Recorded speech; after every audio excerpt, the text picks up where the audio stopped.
what my grades were for him. Thought he was a big-time player, great potential, but I didn't know we were going to get this player. I was used to a big, solid, thick running back, but now I've got a full package, a guy who can do everything, as we just saw. There he goes, right side. And he gets this one inside the 15, just a yard or two shy of the 10. A really good pickup of 28 yards. You know, when I see passes like that, I'm reminded of something you and I talked about yesterday. Big Ben was a wide receiver the first 3 years of high school, sitting behind the coach's son, and then he finally got that opportunity. I think he's made the most of it. It's always the coach's son, isn't it? But you know where it helps him? When he looks downfield, he knows what the receivers are going to do. He actually has wide receivers' eyes when he's throwing the ball.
They don't need to run another play here before the 2-minute warning.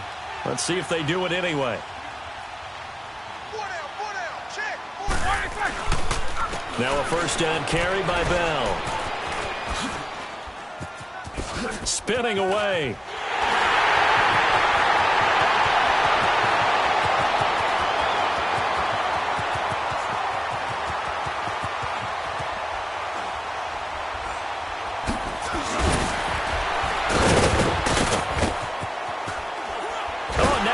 Him over. And that play will go nowhere. Losing yardage back near midfield at the 49. So a pause here for us as well. Time to pay some bills. Back to Heinz Field after this.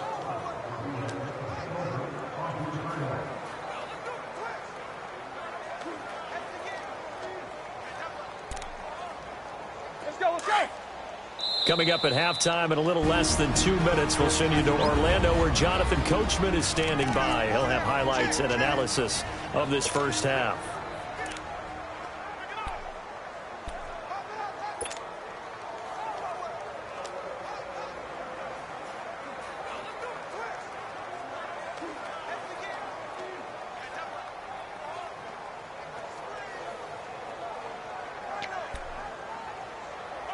Let's go now.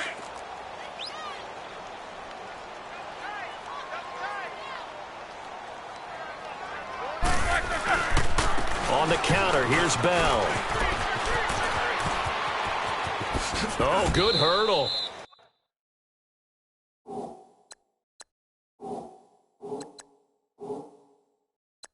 Credit the tackle to Kurt Coleman.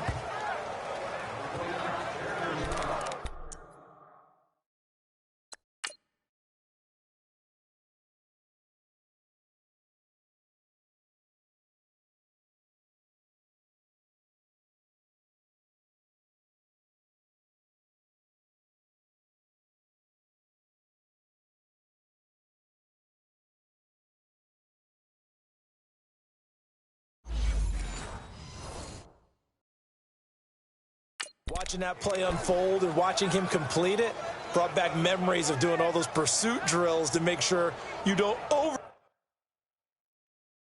pursue and let a guy get a cutback lane on you. He did that very well. You praised him on tape yesterday for the angles that he takes to the ball. Took a great angle right there.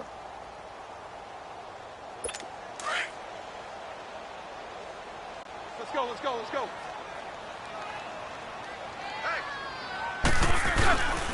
On third down, here's Bell. And this one goes nowhere.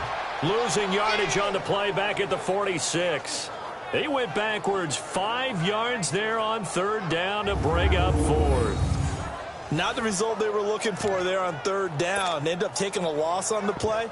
The only person happy now, the punter, gets to go out there and show Mom that he gets to play in the game.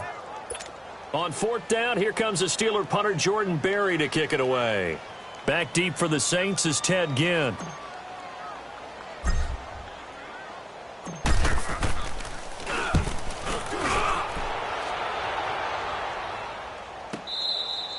Yeah, he was looking for the checkup bounce, didn't get it. That scoots all the way into the end zone now for a touchback. Now we'll see what Michael Thomas and the rest of the offense has in store here. You better believe that he's well aware he has 0 catches right now, and they're losing, so he's probably a little hungry.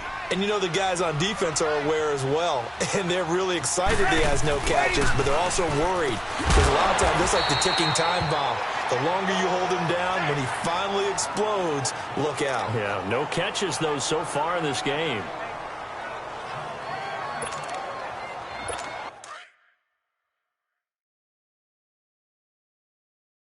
Second and 9 now from the 21. 4 down,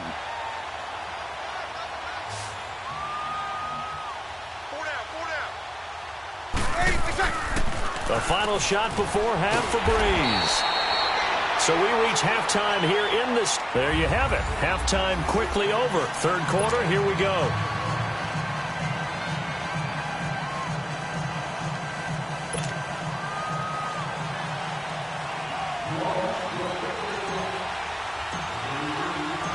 So time for the second half as the Steelers have the lead, and they will also be receiving the football here to start the third quarter.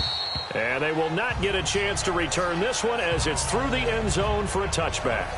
The Steeler offense now with a football first here to begin the third quarter. This is sort of what you would call a put-away drive, isn't it? They score here, especially a touchdown. It's almost out of reach. It certainly feels that way, and I think that they're going to call their plays accordingly because what you really want to do, even though you know the scoreboard is still up there and the game's going to go on, in fact, you can take the spirit away from another team, that their drive and will to come back and win can be taken with another score right here. Still third quarter, but you just get that feel. Yeah, they're teetering right there on the brink, aren't they? That'll wind up going for a loss of 4. And that's going to make it second and 14. Doubling this guy has to be a priority before moving up to the next level because the big fella, he just ate that one alive, just stuffed it. In fact, before the game, he was talking to us, and he's like, hey, these pants make me look fat? And we said, nah, man, you're just a whole lot of guy. He is at well over 300 pounds. He's a big man.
I know they've got to be careful not to go to the well too often, but it's a fine line, isn't it? Because sometimes, if you've got success, you want to just keep pounding away. But no success there. They rallied quickly on the defensive end.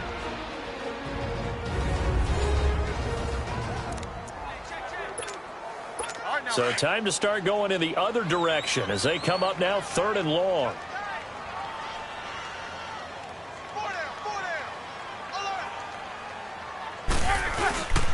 On 3rd down, it's Bell, and he's going to lose yardage here back to the 12-yard line.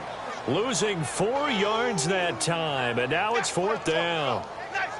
Well, that play was doomed right from the start. They just about ran into every defender on that one, didn't he? It felt like everyone got a piece of that tackle. And how about this? 4th and long, and they're going to go for it. Now on 4th down, we've got a whistle here and a timeout. And that's going to leave them with just 1 timeout remaining still in the 3rd quarter. We'll see if that comes back to haunt them. We'll be back.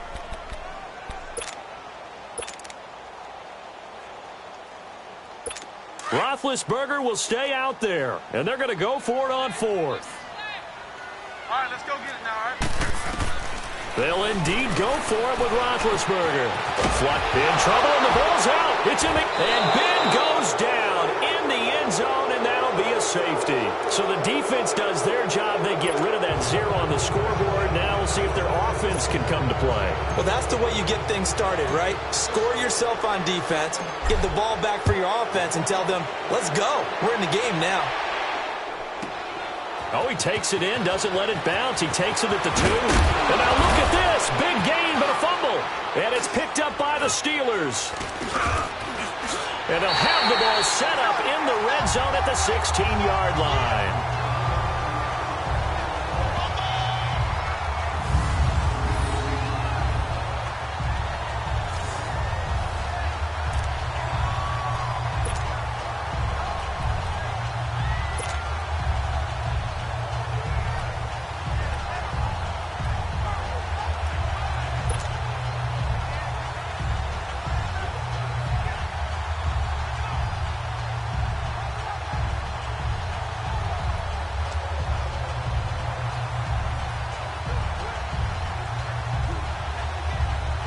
So from their own 20 all the way to the red zone now. A chance to capitalize on 1st and 10.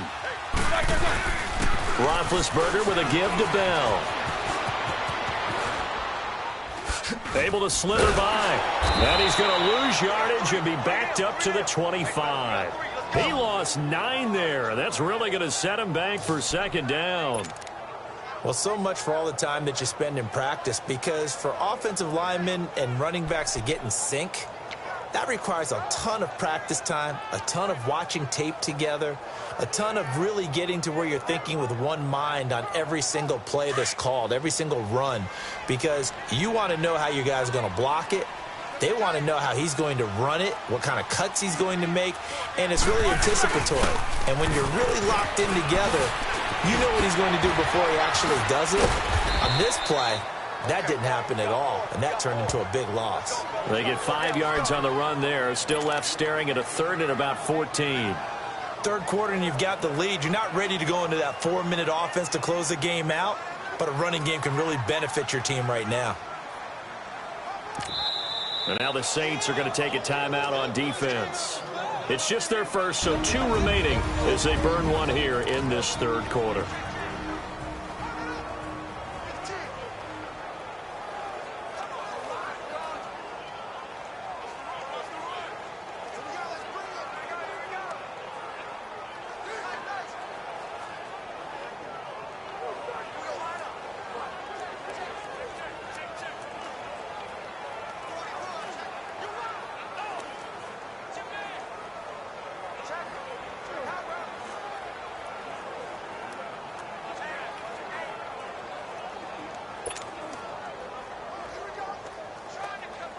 The chance of wasting this great starting field position, a real threat. This is 3rd and long.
On third down, that's Bell. Spins past him. Now a first down and then some. And he's going to take it in for a Steeler touchdown. Le'Veon Bell taking it in from the 20. And the Steelers are going to add on to their lead. He keeps carrying the ball into the end zone. And in this one, he's sort of carrying the team on his back. He's the reason that they lead right now. No question about it. And you talk about on his back, he's not minding the extra weight at all, is he? Carrying that just as lightly as he does the football. Yeah, what a great performance so far. Those 3 touchdowns, it's got him in the lead.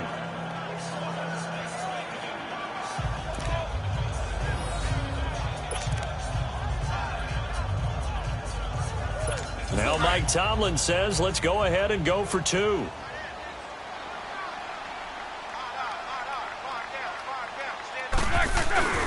They'll try and run it in with Bell. And he got it on the touchdown run, but he won't get in here. He'll be stopped short, and they'll come up empty on the try for 2. So the defense gets the stop. I know it's situation to situation, but who has more pressure there, offense or defense, when they go for 2? I truly believe it's the defense has more pressure because the offense has an entire playbook wide open from the 2-yard line. You can run it, you can throw it. So defensively, I think most teams are going to be aggressive and force the issue and try and bring pressure.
Boswell on now to kick this one away. That'll be taken in the end zone. And all deep in his own territory, coughs up the football. And it's picked up by the Steelers. And they will have the football deep in enemy territory all the way at the 10-yard line. Oftentimes when we talk about piling on in any subject, it's a negative. In this case, for this team, it's a real positive. Just scored. Now they go down, knock the ball free, get it back. They got a chance to really increase their lead and put themselves in the driver's seat. On the other side, a little insult added to the injury. They're in a bad spot.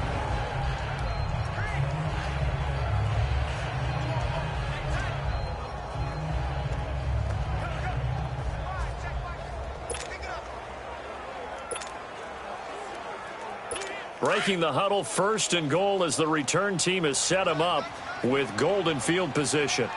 Everyone's got 4 down. Now Bell.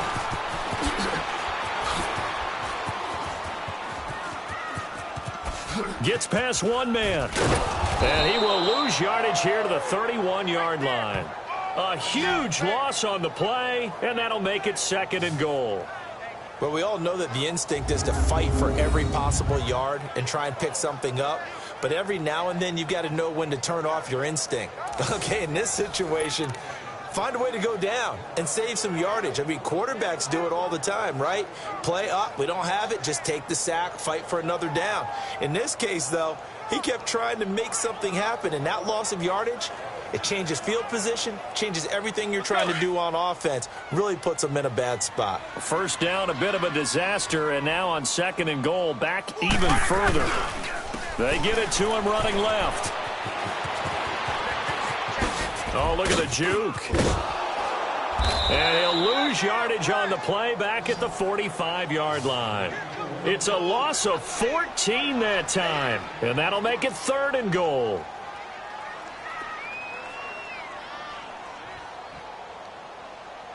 And now the clock will stop as he's able to get up and spike it here.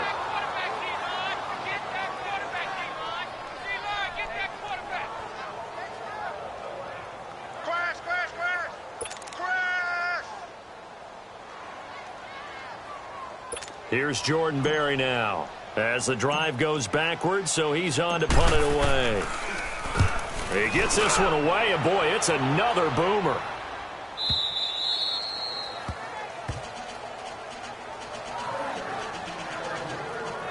Out onto the field comes New Orleans. They come out here with a 0 on the scoreboard. What was said in that locker room? That's what I want to know. I would love to have been in there because we often have the feeling that there's a lot of shouting, screaming, people upset. But typically, halftime locker rooms are a lot more clinical than that. And in this case, are they upset that the plays weren't working because of execution? Or did they think they were just bad plays to call? Yeah. We'll find out pretty quickly here if they feel like they had something going, but they just need to do it a little bit better or not. We'll find out.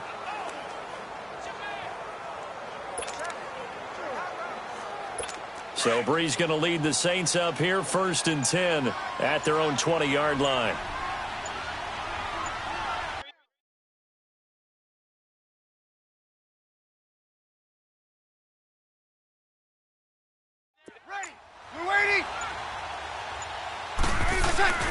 Breeze now to throw. And his guys are going to take over at the 21-yard line. All right, Brandon. Normally when you hear about guys making 2 interceptions in the game, you're thinking must be a free safety, maybe a corner. How about getting 2 picks out of one of your linebackers? Again, he's just in the right place at the right time, and that's another great play to come away with the football.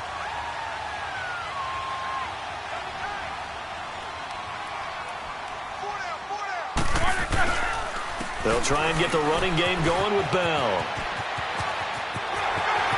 He's to the 10, and he's in. Touchdown, Steelers. Le'Veon Bell, a 21-yard touchdown run. And the Steelers capitalize on the short field as they take it in for 6. And that rushing touchdown, his 4th, puts him just 1 shy of the NFL record in a single game. And we all know he would love to get to that record and even beyond it, but he doesn't need to in order to impress in this one, does he? What a performance. What an absolute great game that he's had here in this one. Boswell good with the extra point, and that'll increase their lead to 28. Well, they got the ball in great field position. 1 play later, boom, end zone.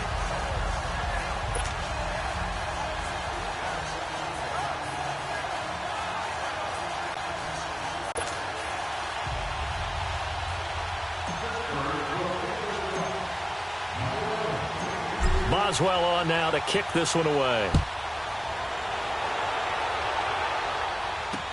This fielded a few yards into the end zone. And all deep in his own territory, he coughs up the football. And good field position coming up here. The football at the 12-yard line. There's never a good place on the field to fumble the ball. Let's just call it as it is. But definitely not in your own red zone. In your own red zone, it's heightened, isn't it? Because you're almost automatically giving up a score and the momentum, and everything just changes for your team. Yeah, so the kickoff fumble, now great field position. Now Roethlisberger going to hand to Bell. Oh, leaves him by. And he's going to take it in for a Steeler touchdown. Le'Veon Bell, a 12-yard touchdown run. And this Steelers offense is running away with this one. And they drew up the counter there. It worked. They're glad they drew up the counter. And a lot of times what you're trying to do is just simply get the defense moving in one direction. It doesn't take much. Even one step's enough. Get them going in one direction and then cut back against the grain and let your running back finish it off and get the work done.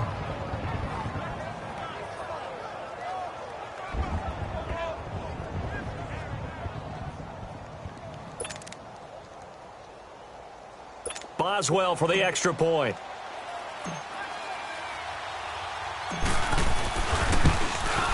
Whoa!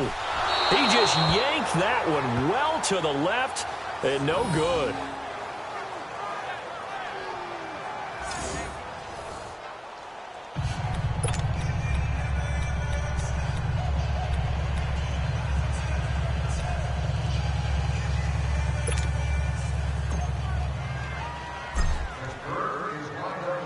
Boswell on now to kick.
This one away.